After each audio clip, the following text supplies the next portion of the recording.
Good evening, and welcome to our special report on the historic city of Timbuktu, Mali. Yes, we certainly have a lot of information for you, so let's get right to it.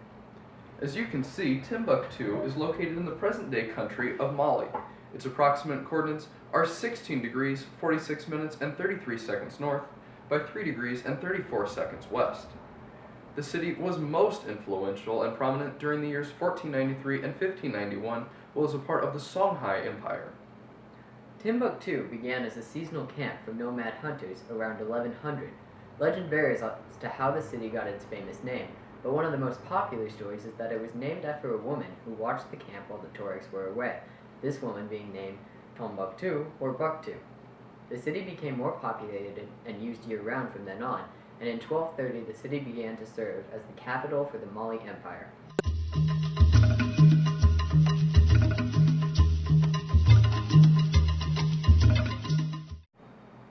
During all this time, Islam was taking a more predominant grasp on the city, and more of its citizens were adopting the religion. Around 1324, the ruler of the Malian Empire, Mansa Khan Musa, traveled on a pilgrimage to Mecca to fulfill his religious obligations. However, the real goal of his travels through Cairo and to Mecca was to show off his enormous wealth. Arriving with a personal army of 60,000 soldiers and 500 slaves, each slave carried a staff of solid gold, while hundreds of camels laden with sacks of pure gold followed behind. This gold was given away as if it were as common as sand, and his caravan passed through different cities and villages. News quickly spread of this rich king, and of the city of Timbuktu, where it supposedly came from, a city of gold. Although these rumors were false, it brought many explorers in search of this legendary city and helped Timbuktu become an important trade center at the tip of the Niger River. For example, European explorers who had heard of this El Dorado were desperate to get to it, but because Mansa Musa had both arrived and disappeared without a trace, they would not find Timbuktu for another 500 years. The following trade in Timbuktu following Mansa Musa's claim resulted in gold evolving into one of the most important trading commodities of the city, along with salt. Some of the money he received went to finance public institutions such as the Great Mosque, which you may see behind me.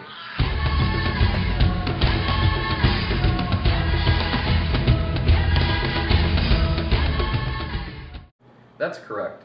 Not only did he improve the city's trade for the sake of capitalism, but also reinvested money into education and religion.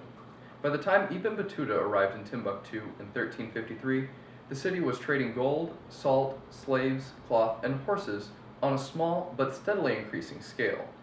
Due to its strategic location on the edge of the Sahara Desert, Timbuktu became the main trading center between Africa and the Middle East. In 1468, when the city was taken over by the Songhai Empire, after a brief period of economic instability, it reached its heyday in 1493, when Ashka al-Hajj Muhammad became emperor. During his rule, the city became a major center for Islamic culture as well as a cosmopolitan city.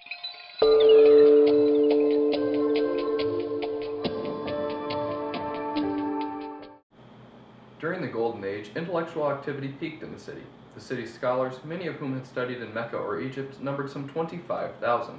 These scholars wrote many of their own books on religious subjects as well as commentaries on classical works.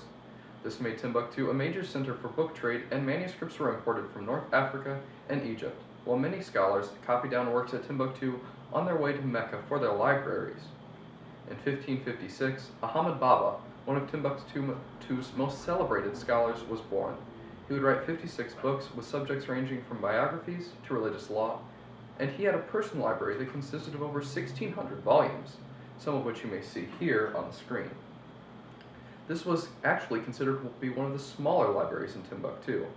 Even today, these ancient works that are a result of the collaborated knowledge of the world are thought to be preserved in Timbuktu. The Tuareg people that originally ruled Timbuktu maintain their presence in the city, along with the Songhai people and Fulkini pastorals. After the foundation of the Mali Empire, more and more Arabs were also found in the city.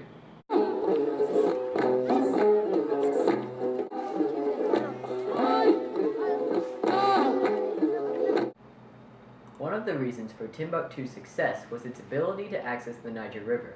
With access to the Niger River, it could trade with cities such as Aguila and Gudamas in present-day Libya.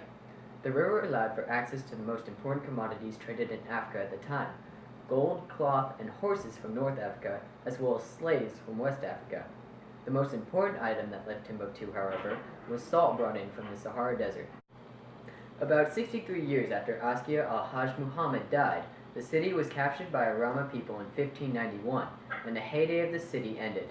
While a period of economic and intellectual decline was ushered in, this decline was exacerbated as transatlantic trade routes were used more frequently to move slaves and gold and no longer needed to be traded through the long trade routes.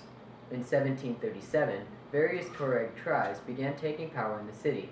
As Timbuktu reached its final decline, European explorers who had been searching for the city for nearly 500 years arrived. Among these explorers was Scotsman Alexander Gordon Lyne, who was reportedly the first European to reach Timbuktu in 1826. However, he was mysteriously killed upon his return to Europe by Tuaregs who thought he was planning an invasion. Lyne's failure to return shrouded Timbuktu with mystery and made many people think of it as an unreachable city of myth.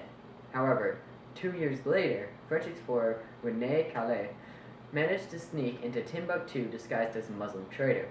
Once there, he was disappointed by what he saw. In contrast to the city made of gold, Calais found a city made of mud, with people so poor they were living in the streets. These discoveries just about ended the European explorations to Timbuktu.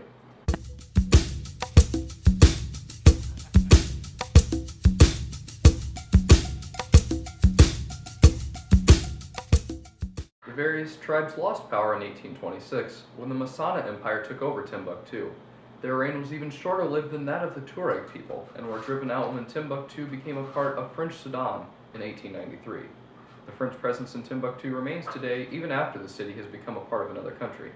Today it is a part of the Republic of Mali, which was formed in 1962, and is currently the seat of its district in the country. In 1988, the United Nations Educational, Scientific, and Cultural Organization declared it a World Heritage Site.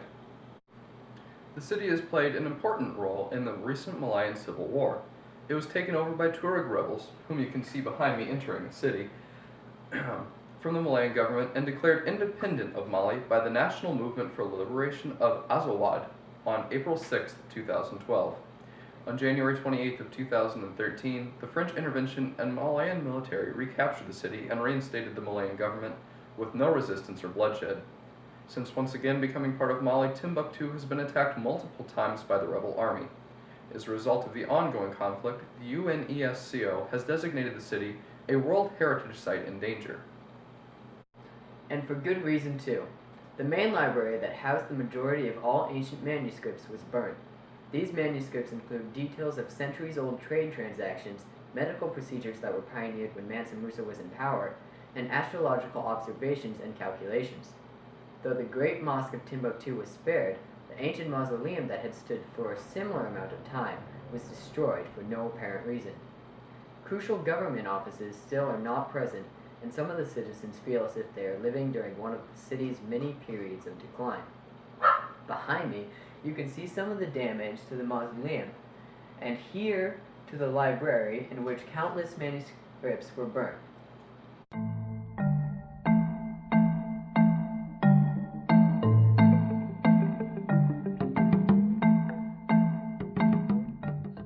So let's recap. Timbuktu started out as a camp for nomad hunters around 1100. After the foundation of the Mali Empire, Mansa Musa increased the city's cultural and religious profile by taking a religious pilgrimage to Mecca with camels laden with gold, which he distributed to the cities he visited. He then used the money to build new public institutions such as mosques and universities, as well as to build up the economy. This economic, intellectual, and religious growth reached its heyday during the reign of Ashka al-Hajj Muhammad and a part of the Songhai Empire. After being a part of French Sudan, then later becoming part of the independent Republic of Mali, the city earned a position as the UNESCO's World Heritage Site. Now, during the Malayan Rebellion, the city has lost what little prominence it once had and lost much of its heritage. As a result, the UNESCO has designated it as a World Heritage Site in danger. And this concludes our special programming on the city of Timbuktu, Mali. We hope that you learned something informative in this program. Have a great evening. Saltando como un camaleón.